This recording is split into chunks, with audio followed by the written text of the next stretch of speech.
Həyatımız boyu bəzən saatlarla, günlərlə paltar axtarırıq. Rənginə, dəbinə, qiymətinə fikir veririk.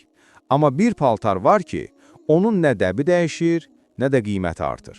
O paltarın rəngi də həmişə eynidir. Ağ, təmiz və sadədir. Bu paltarın cibi yoxdur. Adı kəfəndir. Kəfən bizə böyük bir dərs verir. İstər padşah ol, istər kasıb, istər güclü ol, istər zəif, hamının son libası eynidir.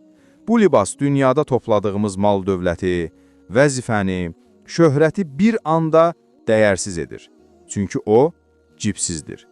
Dünyadan aparacağımız tək şey əməl dəftərimizdir. Kəfən ağdır. Sanki bizə deyir, o tərəfə təmiz gedin.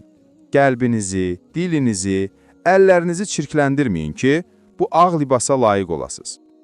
İnsan kəfəni xatırlayanda başa düşür ki, bu dünyada özünü başqalarından üstün görməyin mənası yoxdur. Ən bahalı kostyumlar, zinət əşyaları, at-san, hamısı bir anda çıxarılır və bir neçə parça ağ bezlə əvəz olunur. Kəfən bir dəfə geyinilir, amma onunla çıxılan yol sonsuzluq yoludur. Ona görə də hələ sağ ikən öz axirət çamadanımızı yığmalı, tövbə etməli, yaxşı əməllər toplamalıyıq. Gündəlik həyatda kəfəni xatırla ki, ömrün hədər getməsin. Mal, mülk, atsan dalınca qaçma, çünki kəfənin cibi yoxdur. Qəlbini təmiz saxla, çünki o ağ libas, təmiz qəlb istəyir. Hər an gedəcəkmiş kimi yaşa. Allahdan diləyək ki, bizi pak kəfənə bürünən, Rəbbinin hüzuruna üzü ağ çıxan qullarından etsin. Amin.